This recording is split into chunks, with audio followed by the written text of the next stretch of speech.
Who'd like to hear some bedtime stories? Bernard and I are ready to share some with you, so let's get started, all right?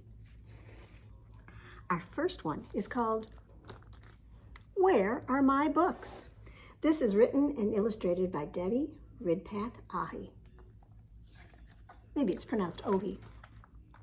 And is published by Simon & Schuster Books for Young Readers. Spencer loved books. His favorite bedtime book was Night, Night, Narwhal. Sometimes he read it aloud. And every night Spencer put the book back where it belonged. That way he'd always be able to find it. Until one morning, "Where's my book?" Spencer looked everywhere, but it was no use. It wasn't on the shelf. It wasn't under the bed. Night, Night, Narwhal was gone. That evening he chose Tenacious Todd. It was okay, but Todd was a toad, and toads were amphibians, and amphibian books were supposed to be for right after lunch story time. Spencer was particular. When Spencer woke the next morning, why, Tenacious Todd was gone. And every morning, another book was missing. Next to go was Send in the Clownfish, and then Beluga Beluga vanished, and Sea Monkey and Bob went missing, and things were really getting out of hand. Spencer vowed to find out what was going on. Father did not know what happened to Night, Night, Narwhal. Spencer's mother had no idea either, nor had she seen Tenacious Todd, Send in the Clownfish, Beluga Beluga, or any of Spencer's other missing books. That left only one person. "Where are my books?" he yelled at his baby sister, and that made her cry. So Spencer had to have a tea party with her. It was time for a new plan. That night, Spencer set a trap with his copy of Space Frog Sam. He tied a string around the book, and the other end of the string was tied around his narwhal.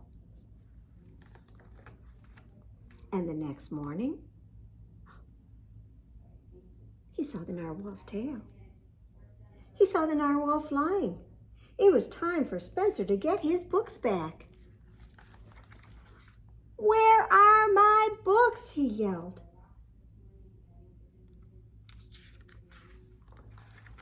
Spencer ran faster. The thief was just around the corner. "Aha!" he said. "That's my..." Oh.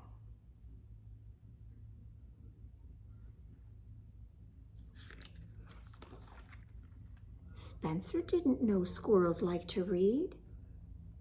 It gave him a great idea. Spencer told the squirrels they could borrow his books, but there would be rules. Just like at the library, they had to return the books. They had to return them before they could borrow more, but they didn't need to leave anything behind. Spencer even helped them pick out their first book, and then he chose one for himself too. And he promised to read it aloud. So do you see? Spencer's reading to his baby sister, all the squirrels, and even to Mom and Dad. Well, I've got 5 little squirrels who were jumping on the bed. When one fell off, oh, he bumped his head. So his mama called the doctor, and the doctor said, "No more little squirrels jumping on the bed." So 4 little squirrels were jumping on the bed. One fell off and bumped his head. So his mama called the doctor, and the doctor said, "No more little squirrels jumping on the bed." So then 3 little squirrels were jumping on the bed. One fell off and bumped his head. So his mama called the doctor, and the doctor said, "No more little squirrels jumping on the bed." And that meant 2 little squirrels were jumping on the bed. One fell off and bumped his head. So mama called the doctor, and the doctor said, "No more little squirrels jumping on the bed." And that leaves 1 little squirrel who is jumping on the bed. When she fell off, oh, she bumped her head. So her mama called the doctor, and the doctor said, "No more little squirrels jumping on the bed." So no more little squirrels. But we do have another book, and there's going to be some chasing in it. This is called Around the House, the Fox Chased the Mouse. It's written by Rick Walton with illustrations by Jim Bradshaw.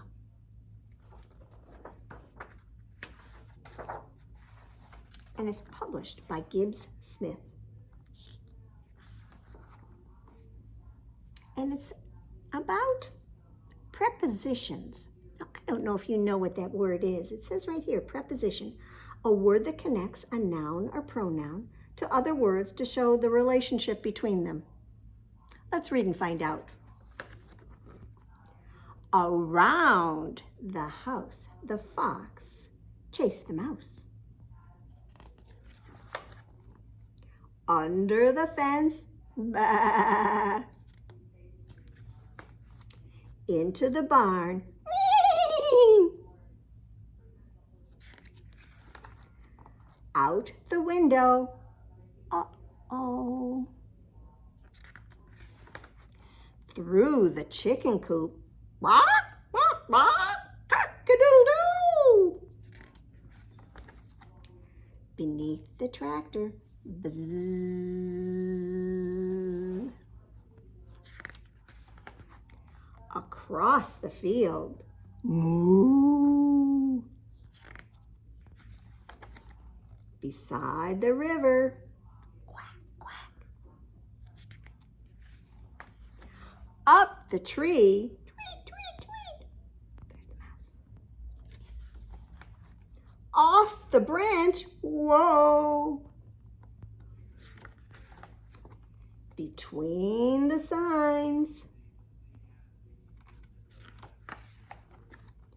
And over the rocks. Until. Do you think he's going to catch him? Tag, said the mouse. You're it.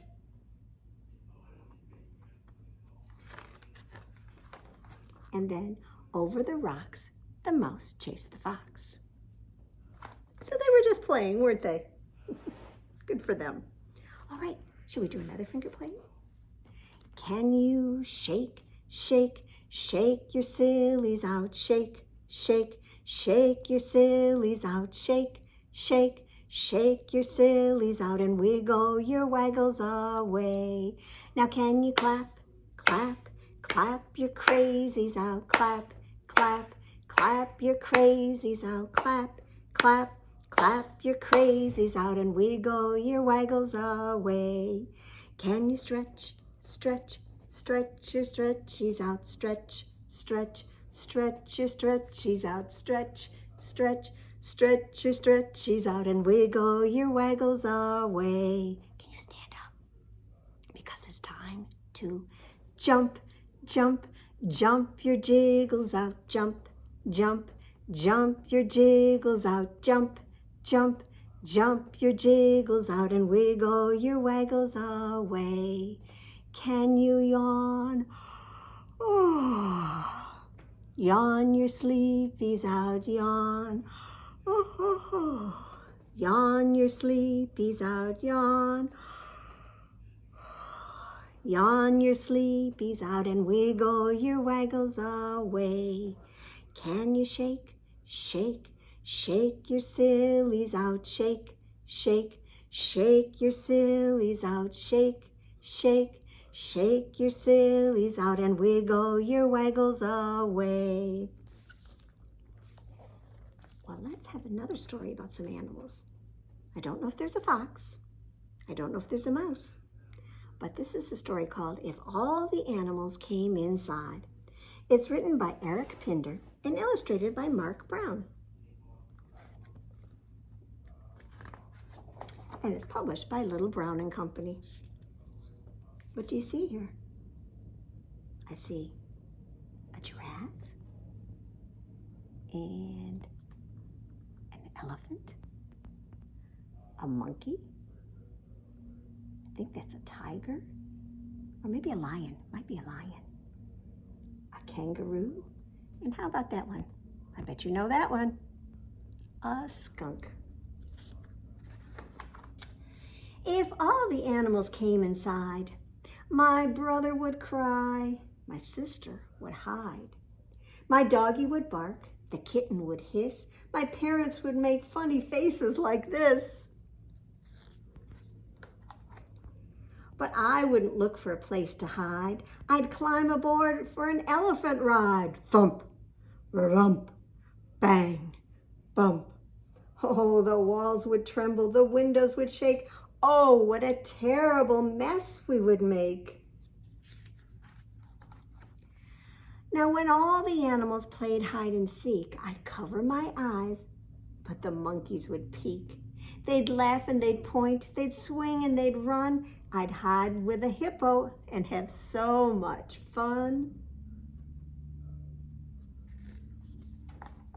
Crash, bash, zoom, boom.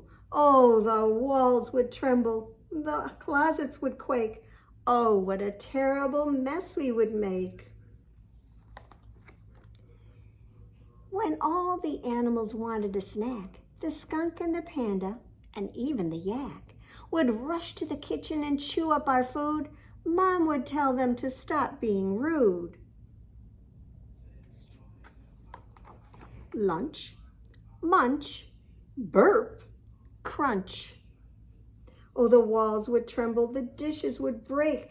Oh, what a terrible mess they would make. When all the animals needed a drink, they'd slobber and drool all over the sink. The badger would blubber, the grizzly would burp. That's a badger, that's the grizzly. My sister would mutter, it's not nice to slurp. Phew, you, ick, ooh. The walls would tremble, the cupboards would shake. Oh, what a terrible mess we would make. The lions would roar as they sprawled on the floor. The lemurs would lollygag right by the door.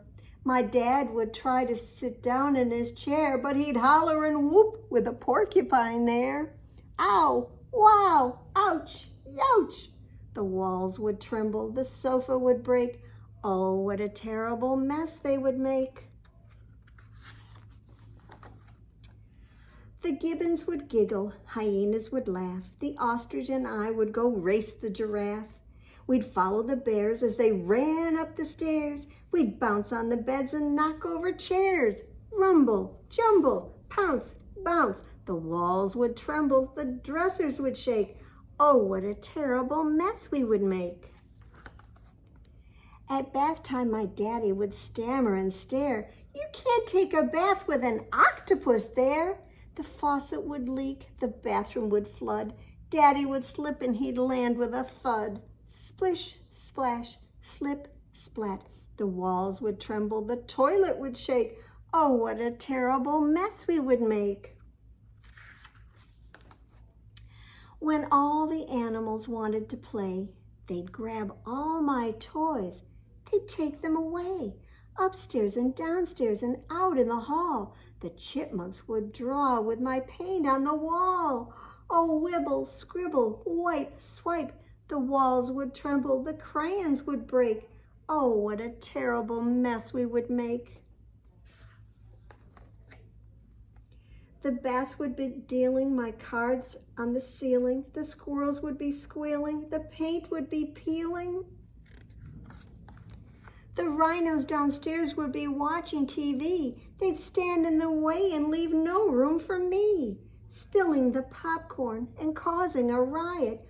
Whooping and snorting, they'd never be quiet.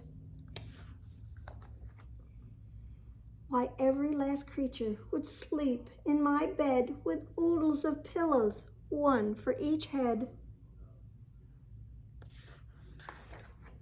From sunset to sunrise, the wolves and the owls would keep us awake with their hooting and howls.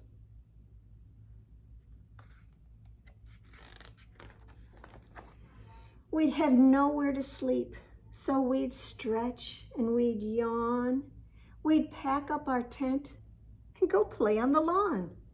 As fun as a house full of critters could be, my dog and my kitten are plenty for me. That's the end. I hope he has a good time outside. Do you think he will? You might see some monkeys up in the tree. 5 little monkeys swinging in the tree, teasing Mr. Crocodile, you can't catch me. Along comes Mr. Crocodile, as hungry as can be, and he goes snap. So hide one of your monkeys. 4 little monkeys swinging in the tree, teasing Mr. Crocodile, you can't catch me.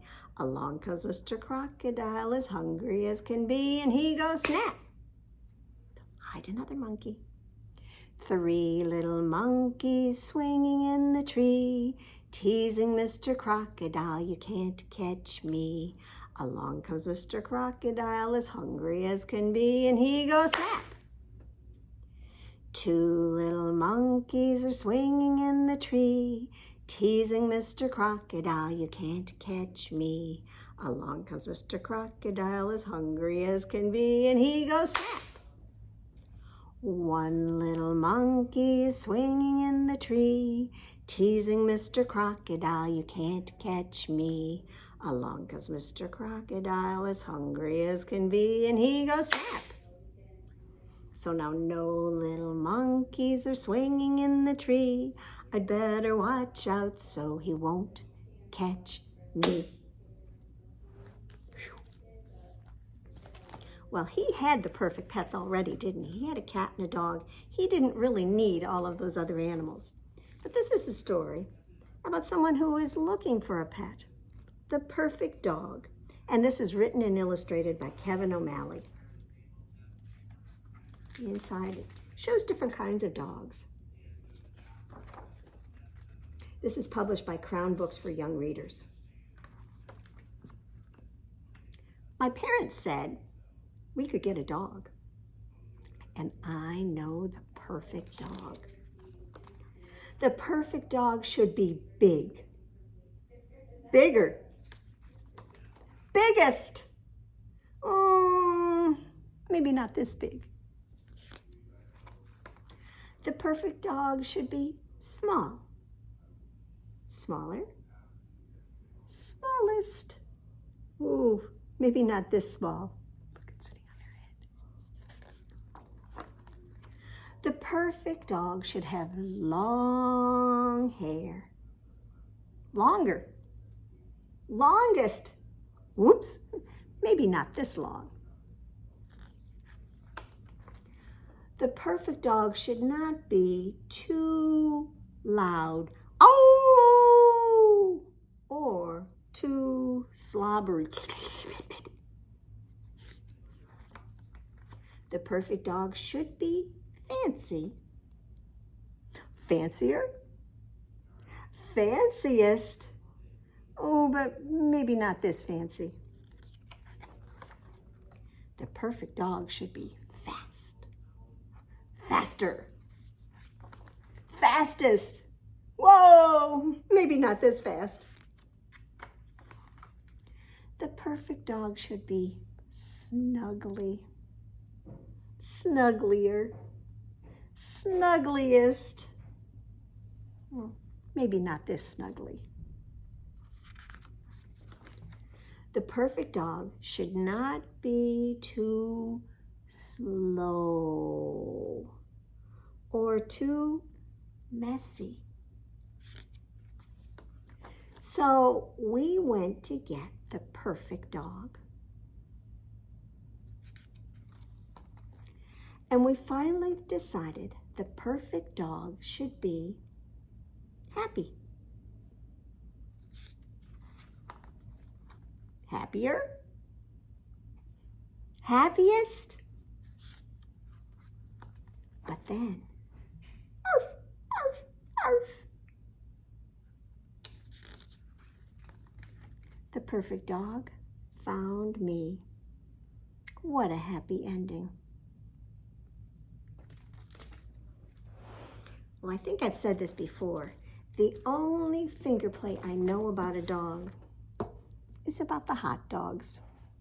I've got 5 little hot dogs that are cooking in the pan. The grease got hot and one went bam. So 4 little hot dogs are cooking in the pan. The grease got hot and one went bam. 3 little hot dogs are cooking in the pan. The grease got hot and one went bam.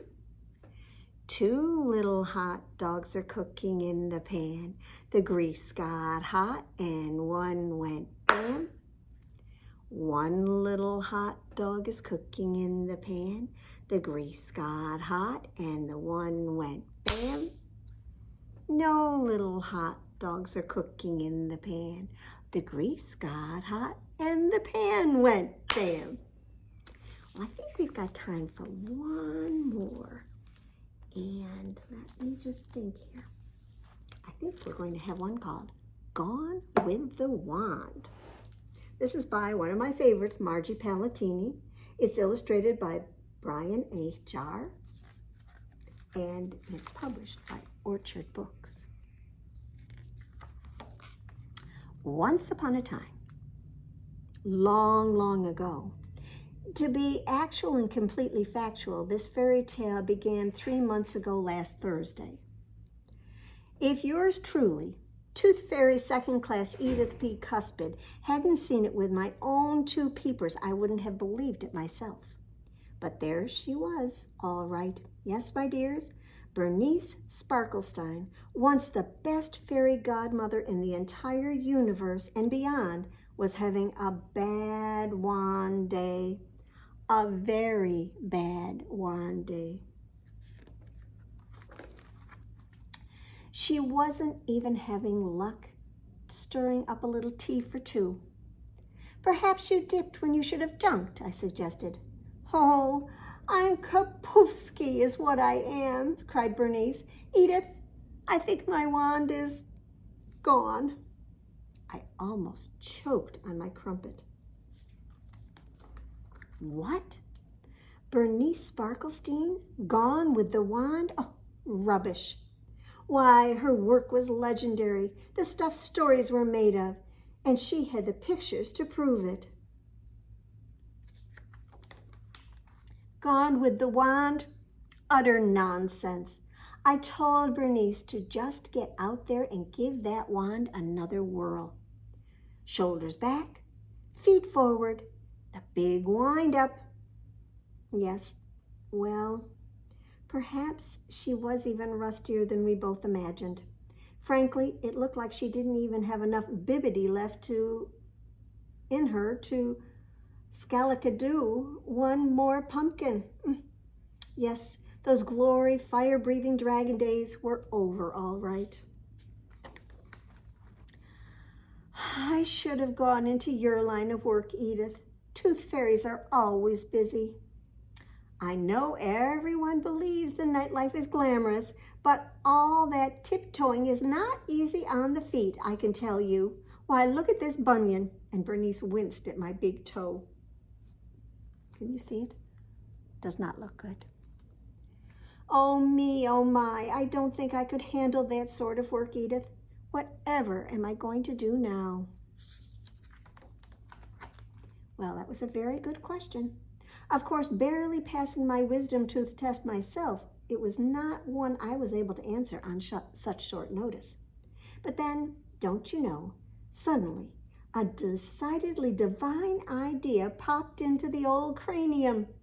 I never breathed a word of it before, but oh my, yes, I had my share of ferried experience before I landed in the tooth business.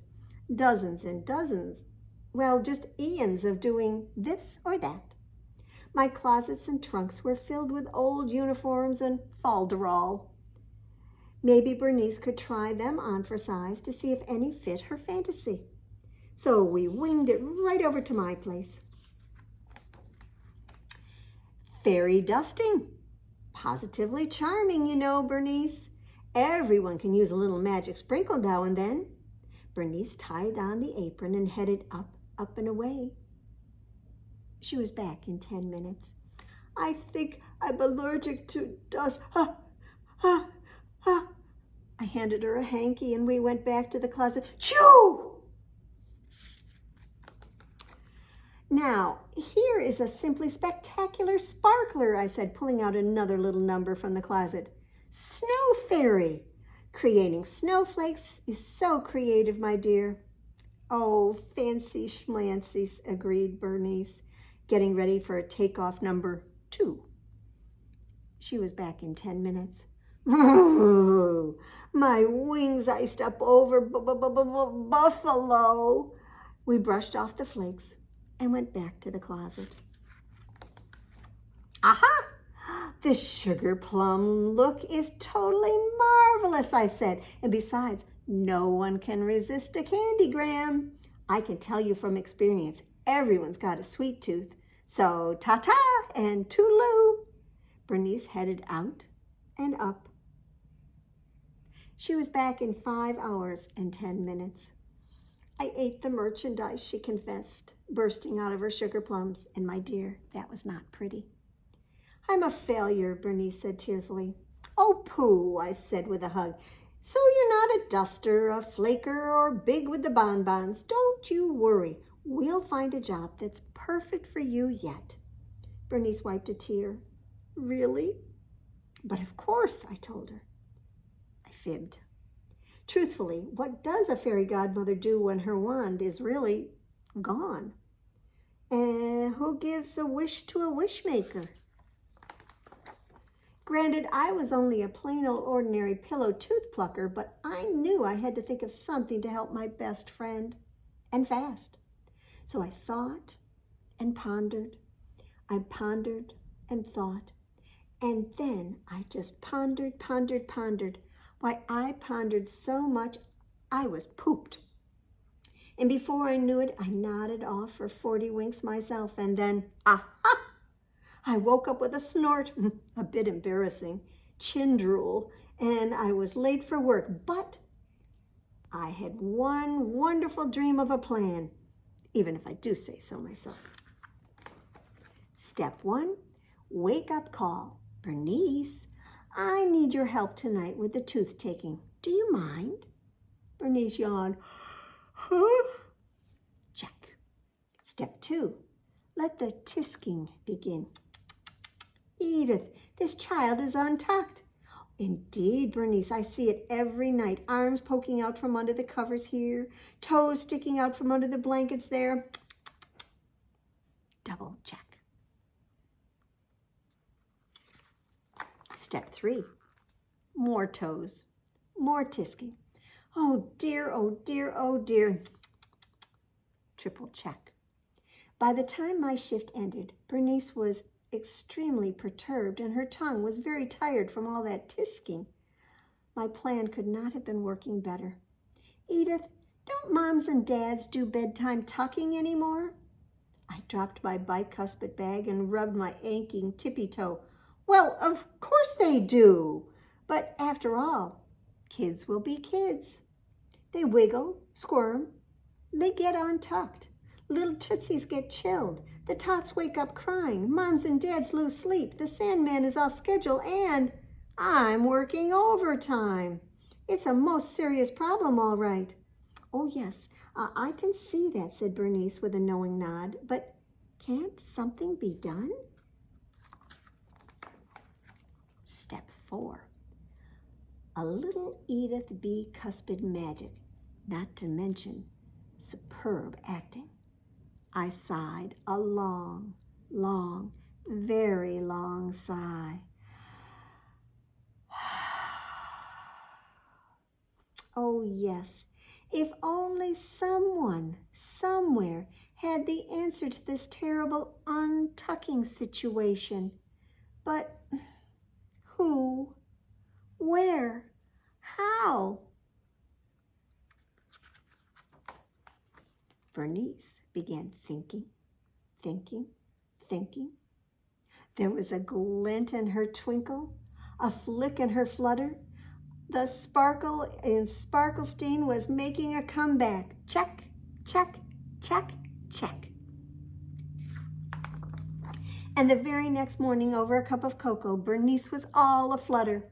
Edith, she announced with the utmost confidence, what is needed here is a good night, sleep tight, don't let the bed bugs bite, fairy godmother, someone to make sure children get an extra bedtime tuck. What an absolutely incredibly marvelous idea! But Bernice, wait, that's no job for an ordinary everyday wand waver. Why, who can we ever get to do it? Bernice grinned. Edith, my first-class friend, I'm thinking who you've been thinking, me. And there you have it, my dears. Like the story always goes, we all live happily ever after. But I bet you knew that already, didn't you?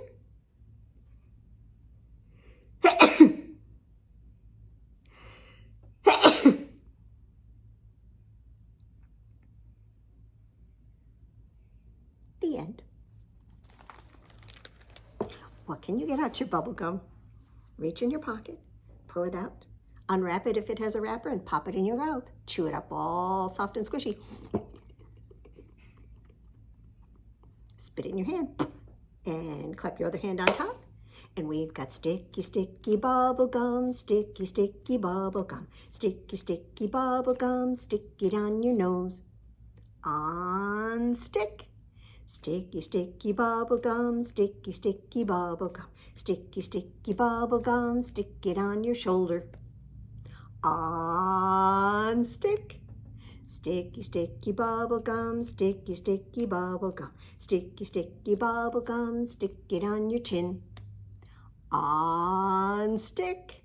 Sticky, sticky bubble gum, sticky, sticky bubble gum, sticky, sticky bubble gum, stick it on your back.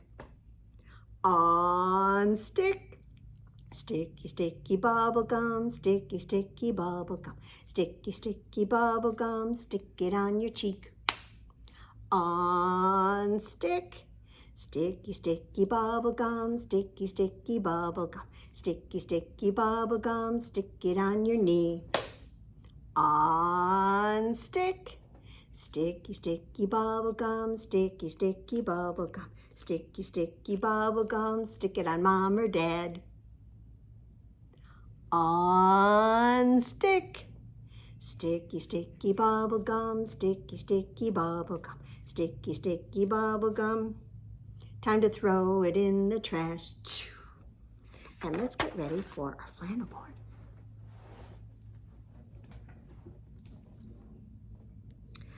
Well, one little teddy was finding things to do when along came another. And then there were two little teddy bears climbing up to see. Along came another. So then there were three little teddy bears liked to explore. Along came another. So then there were four little teddy bears eating honey from a hive. Along came another. So that meant there were five little teddy bears had lots of fun today. They'll be back another time and you can see them play.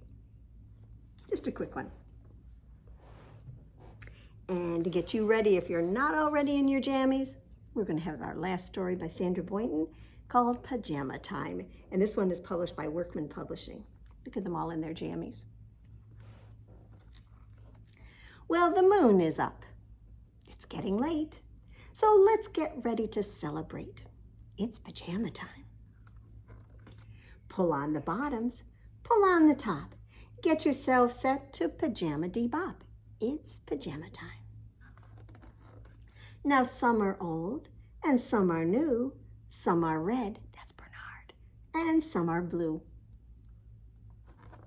Some are fuzzy, some are not. But we can all pajama in whatever we've got. It's pajama time. Oh yes, it's pajama time.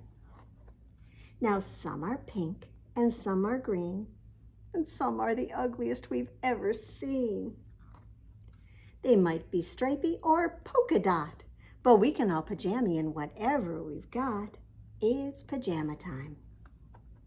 So jammy to the left, jammy to the right, jamma, jamma, jamma, jamma, PJ. Everybody's wearing them for dancing tonight. Jamma, jamma, jamma, jamma, PJ. Now all around the room in one big line, wearing our pajamas and looking so fine.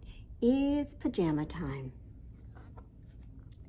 So hop into bed, turn out the light. You can have a party in your dreams tonight. It's pajama time. Hush, hush. It's pajama time. Hush, hush. It's pajama time. Good night. Sleep tight. And Bernard, we hope you'll come back and have some bedtime stories with us another time. See you later.